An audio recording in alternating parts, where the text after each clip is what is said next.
Assalamualaikum warahmatullahi wabarakatuh. Perkenalkan, kami dari kelompok 3 yang beranggotakan saya sendiri, Desta Nindya Putri, Andini Ika Febrianti, Istik Agustina, dan juga Mika Zulfia.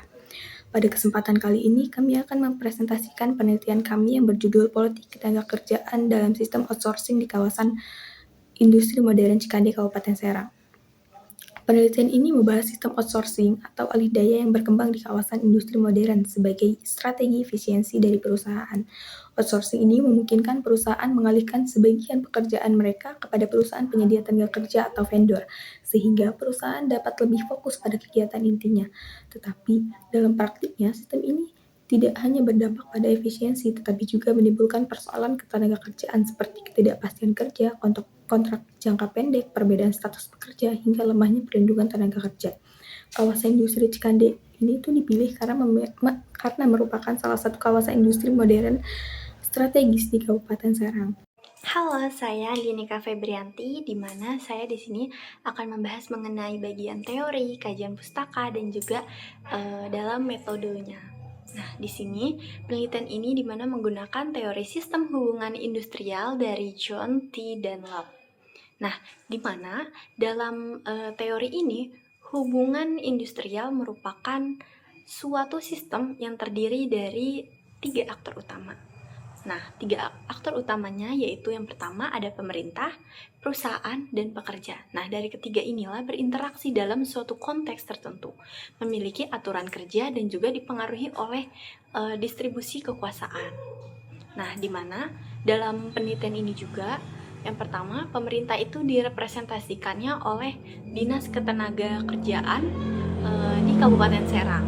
Nah, yang kedua yaitu dari perusahaan, di mana direpresentasikan oleh perusahaan pengguna dan juga vendor outsourcing.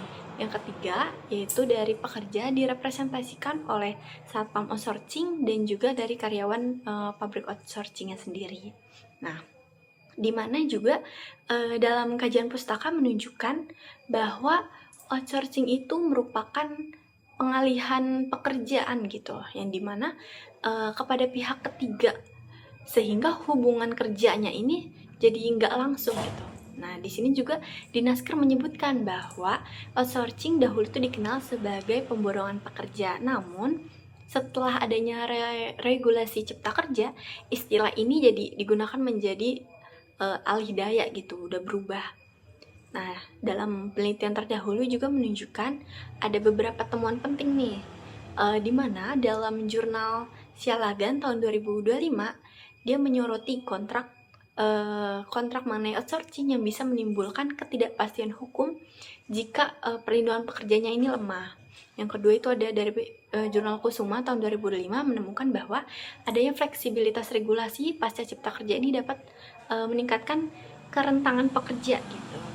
Lalu juga dalam jurnal Taruni 2024 lebih menegaskan pentingnya mengenai adanya perlindungan pekerja dalam hubungan kerja tidak langsung.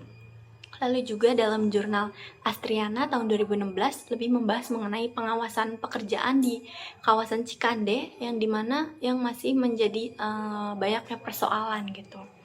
Nah, di mana metode penelitian yang digunakan yaitu adalah kualitatif deskriptif, datanya yang dimana diperoleh melalui wawancara dengan Dinasker Kabupaten Serang, lalu juga dengan satpam outsourcingnya, dan juga karyawan pabrik outsourcing. Nah, selain itu, di mana serta data sekunder dari BPS, Kementerian Perindustrial, Regulasi dan Literatur Ilmiah lainnya. Yang dimana analisis data kelompok kita itu menggunakan metode Miles-Huberman dan juga Saldana, yaitu reduksi data, penyajian data, dan juga lebih penarikan kesimpulan dengan triangulasi sumber untuk menjaga validitasnya. Thank you. Halo, perkenalkan nama saya Istik Agustina dengan NIM 6670240175.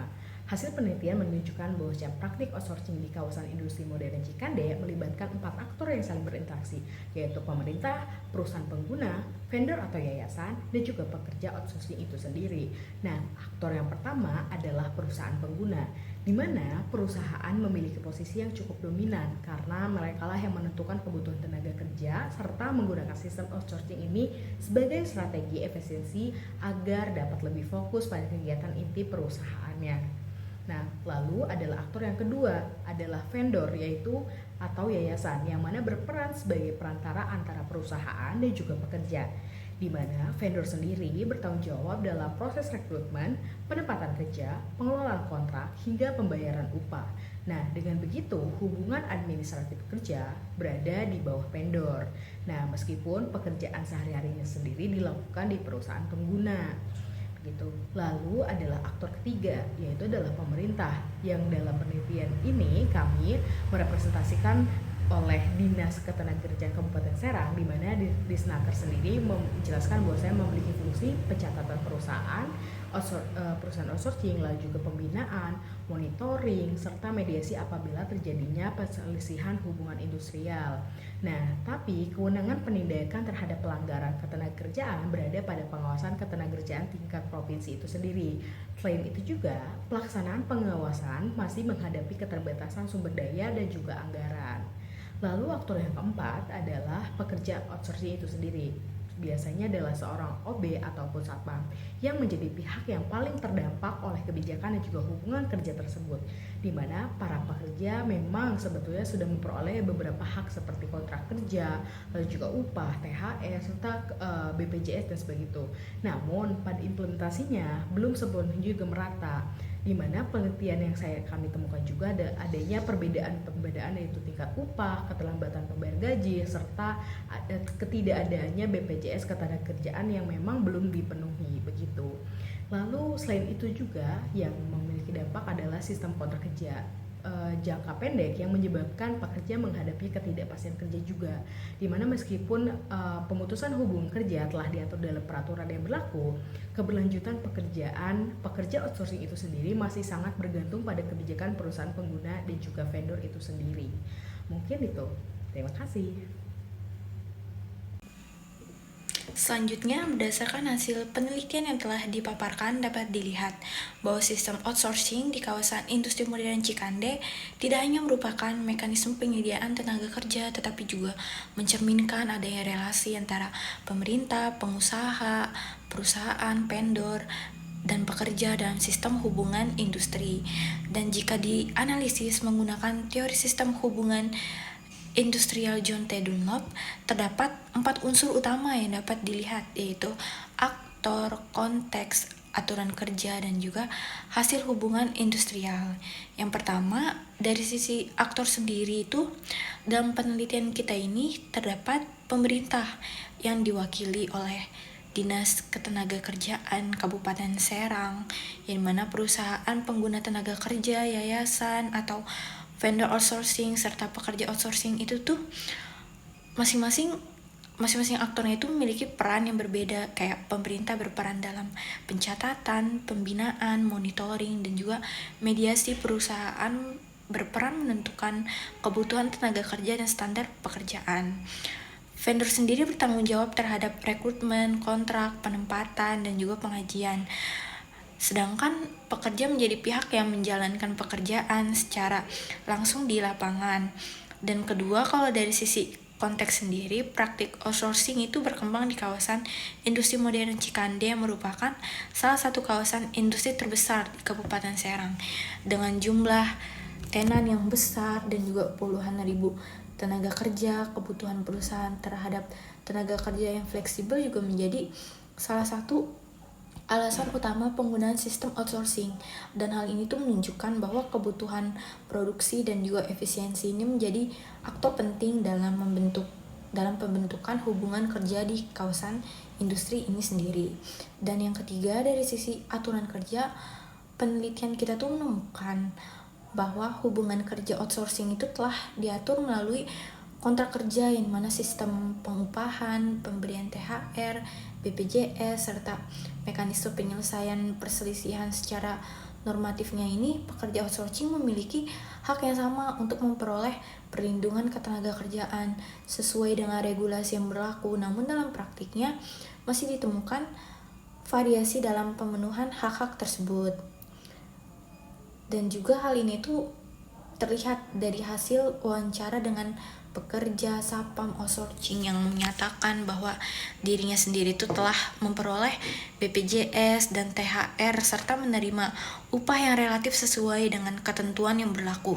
Namun pada pekerja pabrik ditemukan kondisi yang berbeda, kayak seperti sistem gaji harian, terus juga keterlambatan pembayaran upah, serta belum tersedia BPJS ketenagakerjaan. Dan temuan ini tuh menunjukkan bahwa pelaksanaan perlindungan pekerja outsourcing ini tuh belum sepenuhnya seragam, kayak masih beda-beda gitu.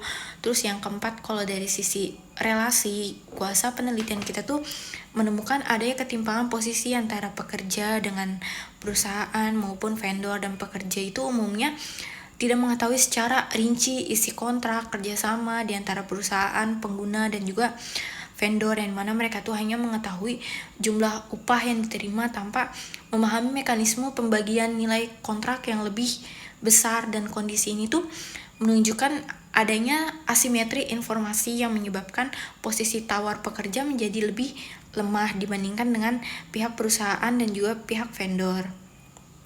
Selain itu, ketergantungan pekerja terhadap perpanjangan kontrak juga memperlihatkan adanya kerentanan dalam hubungan kerja, dan beberapa pekerja ini bekerja dengan kontrak 6 bulan atau 1 tahun yang dapat diperpanjang berdasarkan penilaian perusahaan maupun penilaian vendor terhadap si pekerjanya ini.